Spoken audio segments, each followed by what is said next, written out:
Hi, and welcome to the show. Subscribe at kevinmd.com/podcast. Today we welcome Jeremy Bock. He's an interventional cardiologist.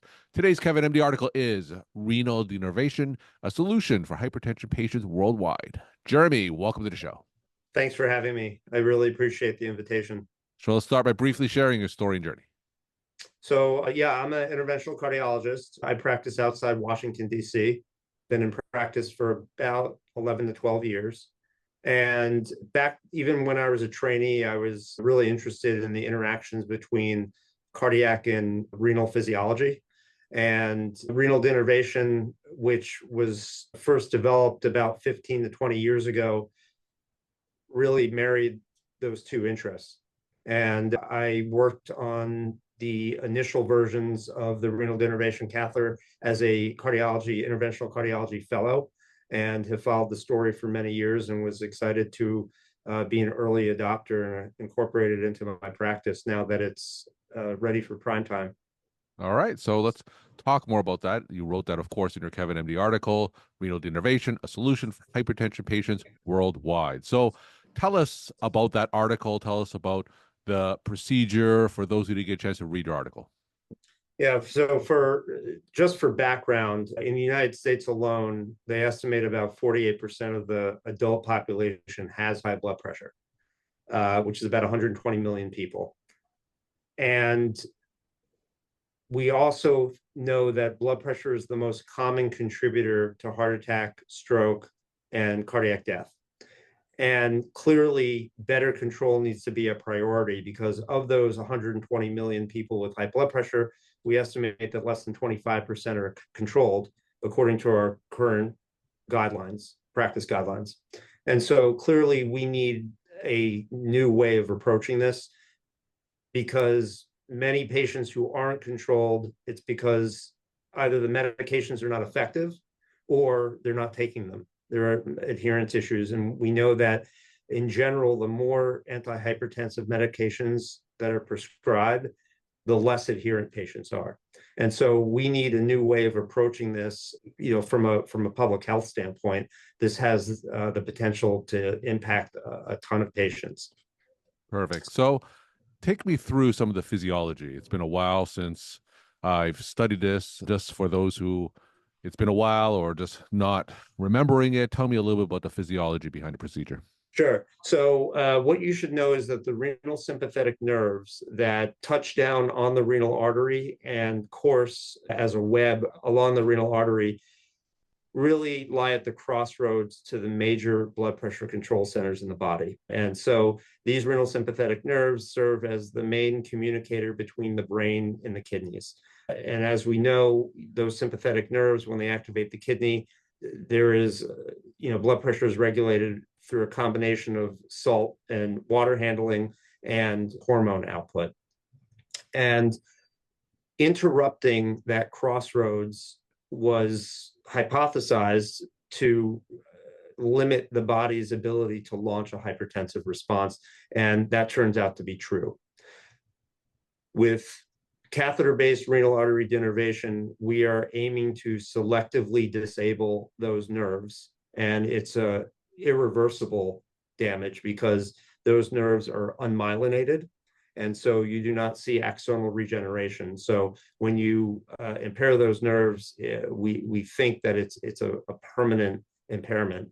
We're greatly interrupting the body's control systems for launching a hypertensive response. There are numerous potential ways of damaging those kidneys. I've been working with a technology that uses radiofrequency ablation. The radiofrequency energy generates heat, which selectively destroys the renal arteries without damaging surrounding structures. But there are also ultrasound-based platforms which can damage the renal nerves, as well as alcohol ablation as well, which is in development. But really our aim is to selectively and permanently disable those renal sympathetic nerves, and which will interrupt the body's way of causing high blood pressure. And what kind of outcomes can one expect after undergoing this procedure? The pivotal trials that led to FDA approval showed a statistically significant blood pressure drop at 6 months. Not only was that blood pressure drop sustained, but it continued to grow out to 3 years based on registry data that we have. And so based on the studies, anywhere between 15 to 25 millimeters of mercury in a drop in systolic blood pressure was the expectation. Now, I have found in clinical practice, based on the non-research commercial patients that I've done, that early blood pressure response is a lot more robust. Based on my single center experience, if you take all the patients that we've treated here, we're averaging about a 26 millimeter of mercury reduction just at 6 months. If you consider the fact that just lowering somebody's blood pressure by 10 millimeters of mercury confers a 20% reduction in major all-cause cardiovascular events, a 26 millimeter drop is really pretty profound as far as risk to populations. And because we know that that response is sustained and continues to out to at least 3 years, it's my expectation that the best is yet to come as far as treating these individuals. The first goal of our program, of course, is to get blood pressure finally in the normal range. And if that happens, we may have the opportunity to start cutting away the numerous blood pressure medicines these patients are on. And some of these patients are on 5 separate classes of antihypertensive, many of which are, dosed multiple times per day. So it really is a burden. And part of me understands why non-adherence is so rampant. It's because it's really difficult to take that many pills on time every day without errors, especially in some folks that may have less healthcare literacy than others. So I really think that this is promising. It's very, very exciting for our field. So when you're talking about an initial 20+ point drop in blood pressure, does that affect both systolic and diastolic equally? I don't know if it affects it equally. The endpoints in the major trial were ambulatory systolic drops and office-based systolic drops.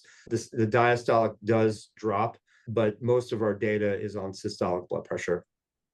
Realistically speaking, are you seeing patients come in with, say, 4 or 5 blood pressure medications, treatment resistance, and then after they leave the procedure, they can remove most of their blood pressure medications? Is that practically what we're looking at? So we're not seeing that yet. I will say that the early patients I've taken for this procedure are the patients that are the most severe examples of uncontrolled high blood pressure. So it's not uncommon for me to have a patient that's on 5 blood pressure medicines that have a systolic in the 170s.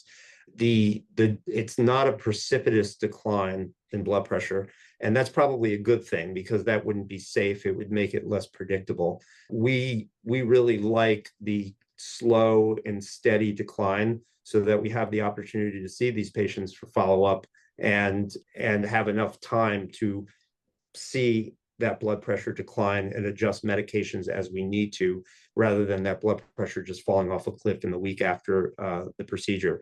But we have seen a robust response, as I said, over the first 6 months, which is, I think a reasonable amount of time, because often I'm seeing patients back in the office multiple times before that occurs. So I'm tracking that. So in the studies looking at this, who were the patients that were being studied? Who were the cohort of patients? Yeah, great question. So the inclusion criteria was really limited to patients that had resistant hypertension. And that is defined as patients who have uncontrolled blood pressure despite the use of 3 or more meds, or their blood pressure is controlled, but it takes 4, 5, 6 medicines to achieve that control. And so that's the definition of resistant hypertension. The studies included patients that were 18 years of age and older and met criteria for resistant hypertension and had hypertension that was not attributable to a secondary cause like renal artery stenosis, hyperaldosteronism, pheochromocytoma, Cushing's disease. And so that was really the population that was targeted in the major trials, and in clinical practice, that's the population that I'm targeting as well. So you mentioned that there are FDA approved devices for this. So where are we currently in terms of the availability of this technology? Yeah, great question. So the first two platforms for renal artery denervation were approved by the FDA 1 year ago this month, so November of 2023. And there are two platforms that were approved. There's a Medtronic device called the Simplicity Spiral Catheter, which uses radiofrequency energy to generate heat to destroy the nerves. And that's one platform. The other platform is the ReCore Paradise system, which is an ultrasound-based catheter, which is mounted on a balloon that uses ultrasound to selectively damage those renal arteries. So those two devices have been approved now for a year. As is the case with a lot of new technology, it is not being reimbursed right now. So the people that are doing early commercial programs, we're doing most of it pro bono. My priority during this first year was not to make money, but to start a program, just because of how enthusiastic I've been. This was a career goal for me to be involved in something like this. But the most recent news is that Medicare recently approved a transitional pass-through payment so that the hospitals aren't eating the cost of each of these procedures. And that is certainly a very big first step to being able to offer this therapy to a large group of patients. So tell me about the patient experience. So this is an interventional procedure, obviously. What can the patient expect going through this procedure in terms of potential complications, and what exactly is the patient going to feel when that patient goes through this procedure? Right. So as an interventional cardiologist, almost all my procedures are minimally invasive. They're catheter based. So I'm not making an incision. I'm using a plastic tube called a sheath, and through that sheath, which acts as a port into the arterial system, and then I pass long plastic hollow tubes called catheters and direct them to the area of interest, in this case, the renal arteries. The entire procedure is catheter based. And so when we're finished, we just usually place a little plug where we went into the artery to seal that up. And the recovery is really minimal because there's no incision or blood loss to recover from. All patients that we've done here to date have had their procedures as outpatients and gone home the same day. And that's really been a national trend for other people that have programs. No implants are left behind. This isn't like a stent procedure. What we're doing is we're using this specialized catheter to transmit radiofrequency energy that's going to turn into heat and damage the renal arteries. And our goal is to treat all renal arterial segments that are between 3 and 8 millimeters wide, just because that's where the catheter contacts the intimal wall of the artery, but it's not too small that the artery will spasm. During the application of radiofrequency energy, a lot of patients will experience discomfort. They describe it either as a tightening or aching in their flank regions, but that is usually well tolerated using standard moderate conscious sedation. So we're giving them these sedative medicines and narcotic analgesia titrated to patient comfort. And so far, all the patients that I've treated have been able to tolerate the procedure to completion and have had an unremarkable recovery. Now, that is very similar to the national trends. If you look at publications, the rate of adverse events is extremely low. Adverse events include renal artery dissection, right? Renal artery thrombosis, further impairment of renal function due to contrast administration. We just haven't really seen that. And so one thing that has been a constant through numerous multi-center randomized sham controlled trials is that adverse event rate was exceedingly low. And physiologically speaking, after undergoing this procedure, the effects are permanent. There is no reason to think that you need to have this again in the future. So we think it is permanent. I very briefly touched base on this earlier, but the renal sympathetic nerves are unmyelinated, so they don't have that protective myelin sheath, and that affects their ability to regenerate. And so, based on everything that we know, these nerves are not regenerating, and so we don't expect that patients will need more than one procedure. So as this technology evolves and more insurers reimburse it, I'm an internal medicine primary care physician. Tell me when I should be thinking about this in the back of my mind in the coming years. What kind of patients should I be looking for and think maybe renal denervation may be in their best interest? I think there are a lot of situations where a patient comes to you, and I mean, that's why we go into this, right? We want to be helpful to patients. We want to make their life either longer or better, or hopefully both. It's a really lousy feeling as a clinician when a patient comes in with this problem and you're sort of throwing up your hands and you're like, I really don't know what to do anymore. Right? We've tried every single blood pressure medicine. Some of them are having intolerable side effects, some of them just don't work, and you're not getting any better. And I'm afraid that between visits, you're going to have a hypertensive stroke or something like that. It's an awful feeling as a clinician to not be able to help a person that's in front of you. And so when you have an encounter with a patient that has resistant hypertension, based on the definitions we went over before, I think a referral for a procedural intervention is very reasonable at this point.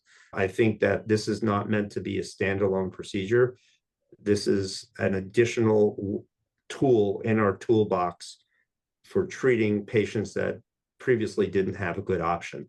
And so our intention is not to get patients off all of their blood pressure medicines. The primary goal of this procedure is to fix, or of our program is to fix blood pressure, whether that's with medicines, whether it's with lifestyle procedures, or usually some combination of all of them. But I would say if figuring out a reason to refer, I think if you're at the limit of what you can do with a patient medically, then I think the next step is considering a procedural intervention.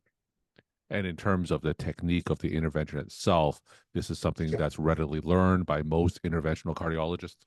So I don't. So only a minority of interventionalists are doing this procedure right now because it's so new. And I think the reimbursement has affected our ability to incorporate this into our practice, right? The people that we work for don't necessarily like eating the cost of everything. This gets very expensive. And if you're in a private practice, this is going to eat into your margins. But I think with time, because hypertension is such a common problem, and because there's such a need for better control, once reimbursement is available, I think you're going to see a lot more people adopting this into their practice so they can offer this to a broad group of patients. We're talking to Jeremy Bock. He's a interventional cardiologist. Today's Kevin MD article is Renal Denervation, a solution for hypertension patients worldwide. Jeremy, let's end with some take-home messages to the Kevin MD audience. I would say high blood pressure really is the silent killer. It affects many, many people, half the US population, over 1 billion people worldwide. And up until the present, we've really done a lousy job of controlling it, not because we don't care, but because we've reached the limit of what medical therapy and lifestyle modifications, has been able to offer some of these patients. I think now we have a brand new tool in our toolbox that can address these problems. This new technology has shown to be safe across multiple randomized, sham-controlled, high-quality trials.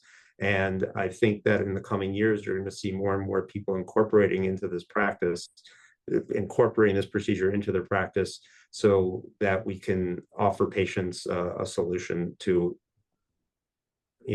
a very high-risk problem.